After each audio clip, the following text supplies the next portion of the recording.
Hello and welcome to The Quest on Rajya Sabha TV. I'm Rakhee, Bakshee. In this show, we keep talking to leading political personalities each week. And this week, the guest with us is somebody who's heading the Congress party in Rajasthan, and what a fantastic victory he has brought recently in the by-poll results there in the state. This is Sachin Pilot for you on The Quest. Welcome to the show. Thank you. What a fantastic victory it has been. Why and how it happened? Well, this is a very interesting election because we had 4 assembly seats that had to go through a by-election because all the 4 sitting MLAs of the BJP had become members of parliament. And that's why we had these elections in 4 seats. And because the government of India is run by BJP party leadership, and the state government is also run by the BJP. And it's only a matter of 3 months before where we had lost all seats in Rajasthan. So it is a very challenging time for us in the Congress to try and recapture these seats back from the BJP. And I think like any election, every party puts all its best efforts. Almost like an invasion of sorts in that ruling atmosphere. Well, it was a tough election, and I think the Chief Minister and all our colleagues put all their effort to make sure that they retain those seats. And don't forget, the BJP in Rajasthan has a majority of 163, or had a majority of 163 out of 200 MLAs. So they had a brute majority, and all the power that they had, they tried to put into the election campaign. But I must thank the people, because usually one would think that the people will realize that the government will continue for 4 years. So why upset the apple cart? Exactly. But we were able to convince them, and we went campaign really hard, door to door, and for weeks on end, we all of us pulled our efforts together. It should be kind of a study. So let's go into the mathematics of it all, and let's break this whole or deconstruct the whole victory for everybody to understand. Well, I think there is no shortcut to success. The bottom line is that one has to work very hard. And when the circumstances are not in your favor, then the hard work has to be doubled. What we had done in the Congress party is, first of all, the selection of our candidates was a very exhaustive process. We consulted our workers, the common people in those areas, and took feedback from them instead of just imposing candidates on these seats. And then in our campaigning also, we didn't try and do this very high-profile, media-inspired campaign. What we did was we did a lot of FaceTime, a lot of individual connections. And for me personally, I believe what is really interesting is that first time after the Lok Sabha elections, the young people of Rajasthan really came forward and wanted to become our partners in this campaign. So I gave them responsibility, even though they didn't have any party positions. I said, if you're a young man and you want to deliver in that panchayat, here's your job, here's your mandate, and you work as that. So the next question is very natural. Being young actually favored the party there. I mean, you being young really favored the party, and that is subsequently we'll talk about it, young versus old also. But do you think it really worked, like you said, that you gave young people a lot of responsibility? Well, I think no election is fought by just one person. So I'm the president of the party, but we fought it on the shoulders of the young people. And I actually divided the campaign into polling booth committees and panchayat committees, and gave our young men and women the responsibilities of that particular area. While all of our senior leaders campaigned, they put their efforts by speeches and campaigning and road shows. But the real legwork and groundwork was done by these young people who perhaps, like I said earlier, have not really been in the party hierarchy. They don't have high positions to flaunt, but they wanted to prove themselves. And I gave them that chance. That's all I did. I gave them the opportunity to work hard and prove how effective they can be. In Bihar, somebody would say the kind of results came in for a particular combination was a product of social alliance. How would you look at this victory? Of course, for a party, but would you look at the social structure and then how you can also tackle Well, the fact is, in electoral politics, everything comes into play. You certainly have your social combinations, you have your candidate selection, you have a campaign strategy. It all comes into play. But I think by and large, if you have, for example, Rajasthan, we had these 4 seats. They were all from different divisions of the state. So it wasn't geographically in one area where you could say this is a stronghold of the Congress or where the BJP is weak. Or a certain vote bank. Yeah, exactly. There's no certain vote banks that we were targeting. There are 4 different constituencies. And these seats we had lost by a margin of 50,000 and above, a few months ago.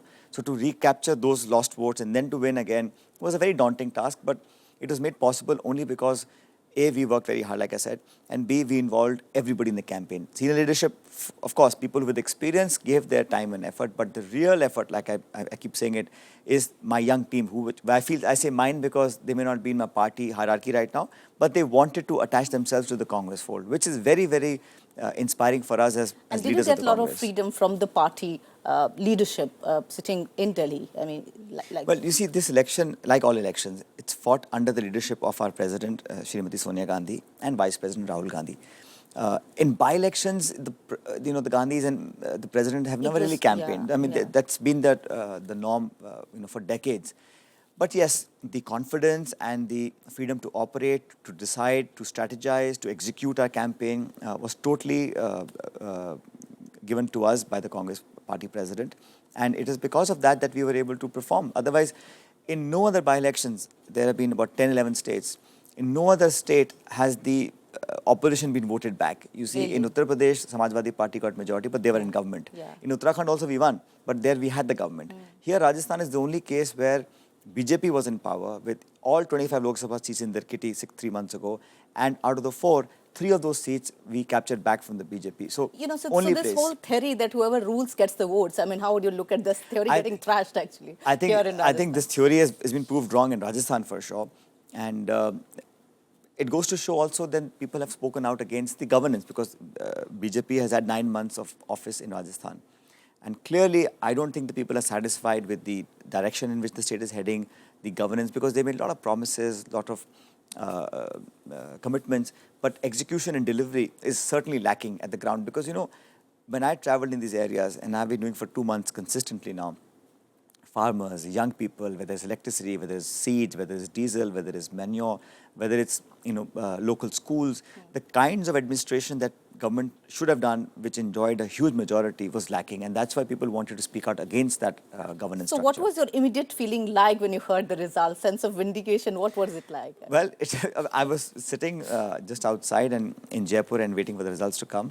It was, electronic voting machines, the results come very quickly. So it kept going up and down. But finally, around 10 o'clock or so, we got the indication that all of our 3 candidates were going to win. And even the 4th seat that we had lost, we lost it a few months ago by a margin of 50,000 votes. And this time, we've lost it by about 23, 24. So the fact that we decided to talk to you and that we are talking to you is not about one state that the party has done well, but also that it has given a new boost to the party in general. And that's a significant thing. So what would you say about this whole thing that now then when the party needed some kind of revitalizing itself? You see, in politics, winning and losing elections is part of our lives. And any political party must go through this. Losses and wins come churning sort of thing. Yeah. But post the Lok Sabha elections, where the Congress party did very, very badly, I think this is really going to help us, not just in Rajasthan, but we have elections in Haryana, for example, in Maharashtra. So the party workers feel that, despite the odds, despite being in opposition and being the underdog, if the Congress party can perform well in Rajasthan, it will inspire them to do even more hard work in the elections of the states that I just mentioned. But across the country, these by-polls were watched very carefully.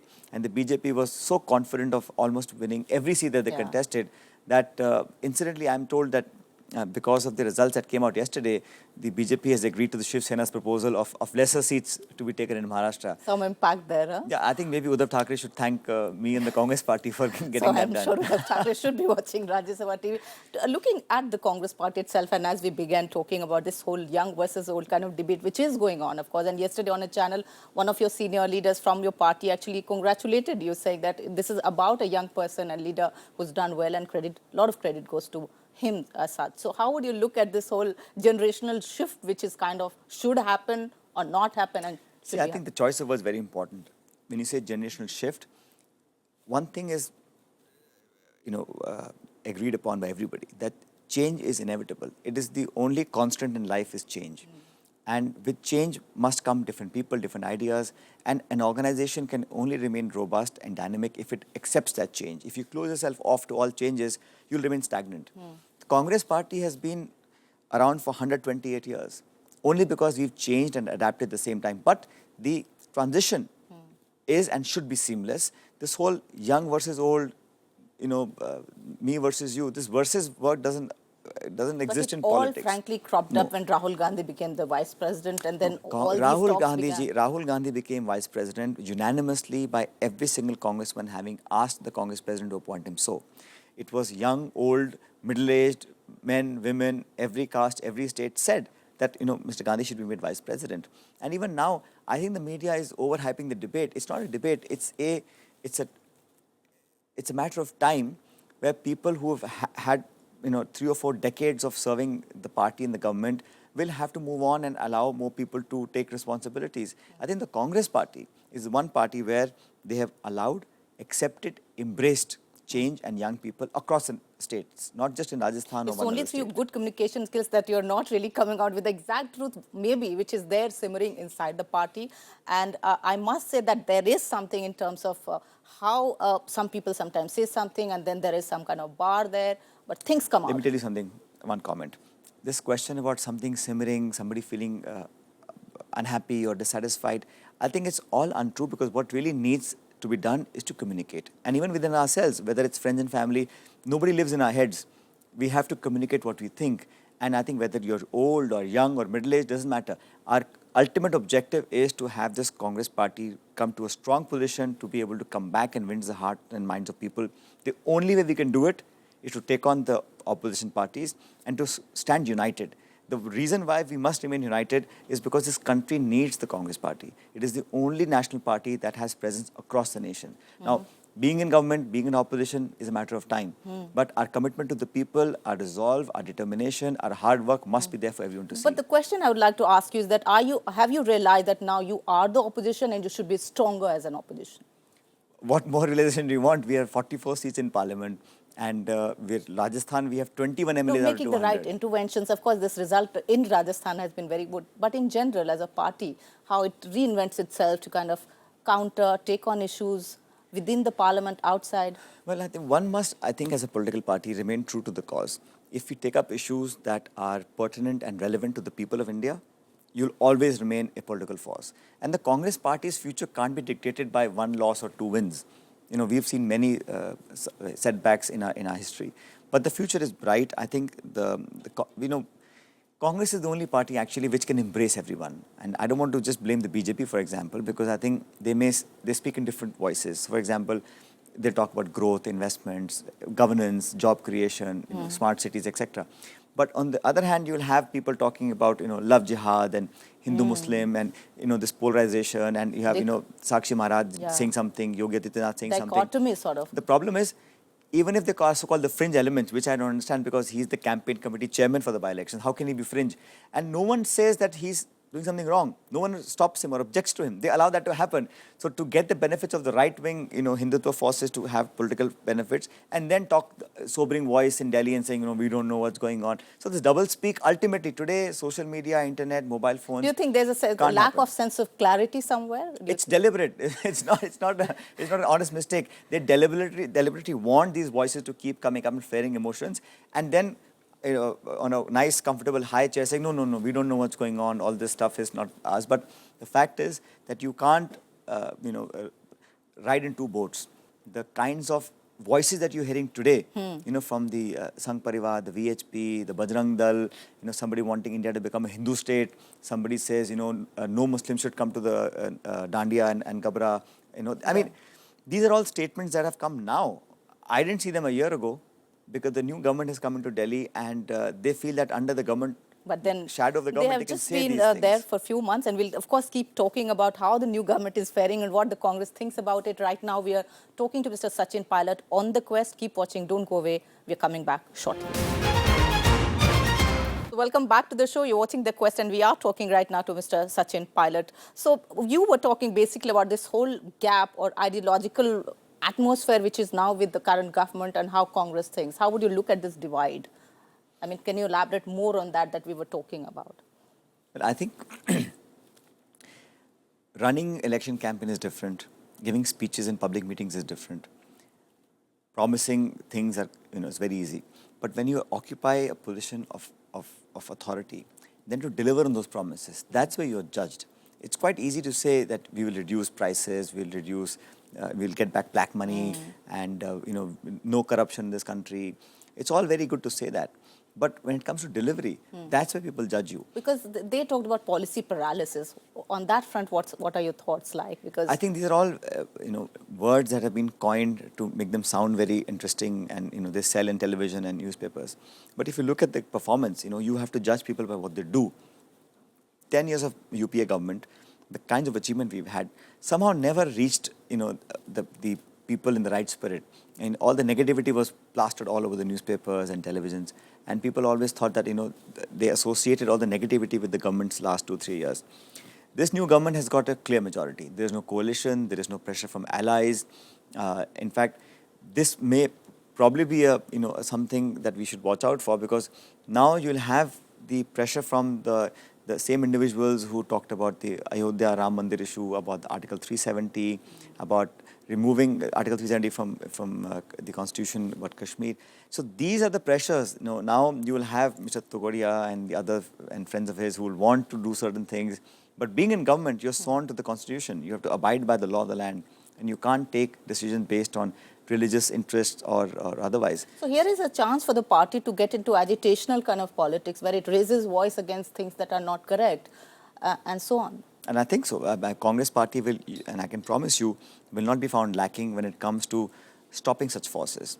We have lost elections, but it doesn't mean that the BJP or the NDA has got the mandate to do as it wishes. It has to serve the people.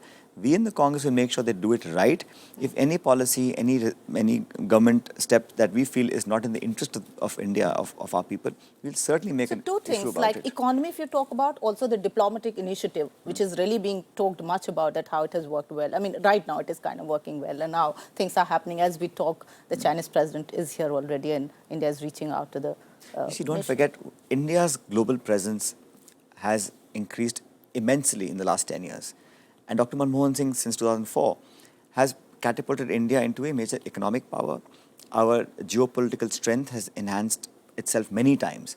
And today, while it's good that we are having these bilateral relations with many countries, including the Chinese president who's visiting here in India, but don't forget the politics of it. The BJP used to cry hoarse about the skirmishes on the border, whether the Chinese or the Pakistanis, intrusions, the troops getting attacked. And the same thing when they happen now, the BJP has no answer to give to. So, like I said, it's easy to point fingers when you're in opposition, but when you occupy the position of power, then you realize these constraints under which you have to work. So I see, this fact that the Pakistan talks were called off, without much reason. So this seems either inexperience, or it seems that the long-term vision that you need to have for the South Asian presence of India and what we need to do and our global footprint, that may be lacking. It's early days yet, like I said, but 3 months will give you an indication of as to in terms of diplomacy and global affairs, where and what the country will be doing. I can only assure you the Congress party will support anything that Indian government does if it's in our interest. And we'll be there to safeguard our interest if we feel that government is doing something that is not in our interest. What are your thoughts on Achhe Din? Achhe Din were promised, and now, the Chief Minister of Rajasthan, for example, in a public meeting said that I don't have a magic wand, I can't solve everything in a few days. But they seem to have many wands when they were campaigning. So even the BJP leadership... The Chief Minister herself, I think 11 ministers and 47 departments, if I'm not wrong. She has 47 portfolios. In 9 months, I think the Delhi BJP leadership has not allowed her to make her cabinet. So when you have 163 MLAs and you can't form a cabinet for 9 months and you're saddled yourself with 47 portfolios, it shows how much governance can happen. Because one individual, if you work, half an hour for each portfolio, it's only 24 hours in a day. So what are you discussing now in terms of strategy? I mean, are you now also being groomed to head the state there in terms of being the next chief minister for the Congress party? Not at all. We have, in the Congress, I was given the opportunity to be an MP for 10 years. I was given the job of a Minister of Independent Charge, Minister of State for 5 years. And I was asked to go and work in the party after a loss in the assembly polls. So each time, whatever the party feels appropriate, we are given jobs to do. And my job today is to rebuild, recreate and strengthen the party from bottom up. We are in a very bad position. But these by-polls have been some sweet result for all the hard work that we put for 3 or 4 months. Moving on now, we have local body elections, municipal elections. So we need to keep working hard and making sure that the Congress party reaches out to the young people and to all parts of Rajasthan, which I'm responsible for. And nationally also, I think you'll see some effective changes being brought about very, very soon.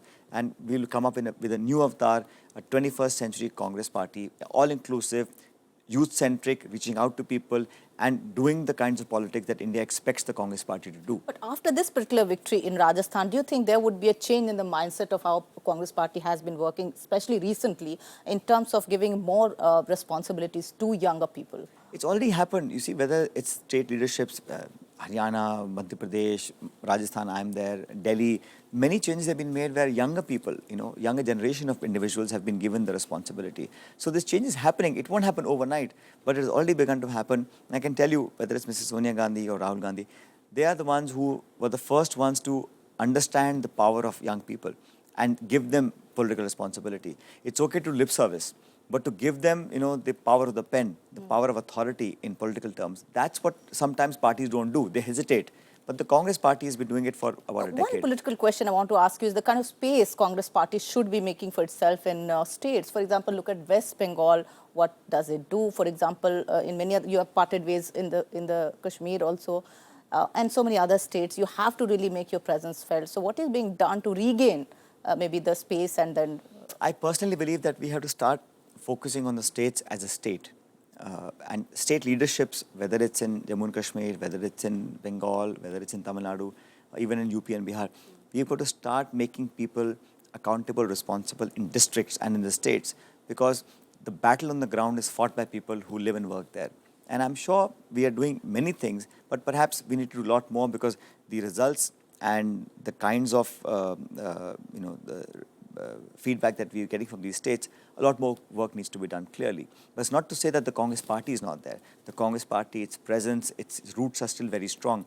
We just need to find people who will be able to lead the party in districts and divisions and in the states. And once we do that, I think in very short time, you'll see the Congress party coming back. Are there any lessons to be learned also from the new government? For example, it says minimum government and maximum governance. What does that mean? So they feel that, for example, right starting from the number of ministers in the cabinet. It sounds very nice. Or, keeping an eye on how administration is working, or even getting into the nitty-gritty of how people should be on time in the offices, to how bureaucracy works, to all these other things. You see, cosmetic changes and nice phrases that you coin are very interesting for the first few weeks and months. But ultimately, people want to know कि टमाटर कितने रुपए kilo मिल रहा है मेरे को. Right? They want to know कितने घंटे बिजली आ रही है. That's the basic question. You can talk about minimum government. Today, the government is so centralized that there is a centralization of all decision making, to a point where most of the ministers in the new government perhaps don't have the elbow room or the authority to take policy decisions. And a country as big as India, you can't rule from one office or one individual. It has to be, you have to spread yourself thin. Give responsibility, decentralize your authority, allow the decision making happen at the district and the state level. So it's, like I said, 3.5 months is too early to start commenting on such issues, but I see the direction in which it's headed. I don't see the unity and the sort of collective responsibility a federal state government like India should have. It's all very well, minimum government, maximum governance, but people want to see the results. And I can tell you that whatever I've traveled, if the results were coming in, you will not have the BJP lose seats in Uttar Pradesh, in Rajasthan, and other places. So it's also a time for BJP, Uttar Pradesh, actually, to be specific in terms of how Mr. Amit Shah's team, I mean, the earlier victory, and now, of course, it's kind of a setback also for him, I would think say. You'll get a much more interesting answer if you ask him that question. I don't want to be answering for him. But I can tell you that whatever polarization happened in the Lok Sabha, I mean, the question is the 80 seats in UP. 73 the BJP have won. I refuse to believe that the 73 candidates of the BJP were the best people to become MPs. It's not possible. It was an undercurrent of polarization, not done in the way that Advani had done in the early 90s or late 80s with on a Rath Yatra and Jai Siya Ram and all that. Now it's on very subtle on WhatsApp, on Twitter and Facebook. So it's not overtly done. It's done in a very subtle way, but the division happened. Otherwise, there is no reason why the BJP, when it had Mr. Atal Bihari Vajpayee as a leader, could not do as well. 73 out of 80. It's completely polarized. North India was polarized. I have no hesitation in saying so. I've accepted our defeat. We lost those elections. But let's not fool ourselves as to why that happened and why this time it can't happen again. Parties in India can say what they want, but once they're given the job to run a state or the government of India, they have to act responsibly. And that's, when you act responsibly, you can't follow your rhetoric that you made in speeches. What about the parliament? This LOP issue came up, and of course now it is kind of in the background. But how are you going to make a difference within parliament? I mean, there are committees, of course, that would make a difference. So how are you looking at making the right interventions? I don't know. I'm not in parliament this time, but I can tell you that as a party, you don't have to have,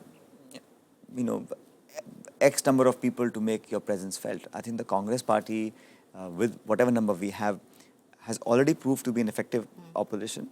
And Parliament consists of Lok Sabha and Rajya Sabha. Yeah, So we have a role to play in both. But in Lok Sabha also, BJP may have a clear majority, but it does not mean that they're not accountable to Parliament, or that our members of Parliament who are there inside the Lok Sabha are not going to take them to task. Starting from question hour to passage of bills to passing of budget, they'll have to muster the scrutiny of the Parliament as a whole, and the Congress party will watch with an eagle eye that the government does not take steps which are not in the interest of our country. So as we are wrapping up, Mr. Sachin Pilot, what is the road ahead for you personally? What is your quest that you're now really I have been given the job to run the party in Rajasthan state. 6 months ago I started, and we've achieved some minor successes now with the by-polls, and more challenges lie ahead. Like I said, local body elections, panchayat elections, and more than electioneering, it's also building the structures of the party. So my mandate and my job, and like you said, my quest is if I can build our party to a point where we're able to come back to power in 4 years' time. And that's the agenda that I'm working with. And I have the full support of all our leaders in Rajasthan state, all our senior leaders, who were much older than I am. But it's with their good wishes and support that we're able to win elections like we did day before yesterday. As they say, nothing succeeds like success, but this is really a genuine victory, and we really congratulate you for that. Thanks a lot for talking to us on Rajya Sabha TV, and that was Mr. Sachin Pilot talking to us on Rajya Sabha TV. Hope you liked this edition of The Quest. Keep watching. Namaskar and bye-bye.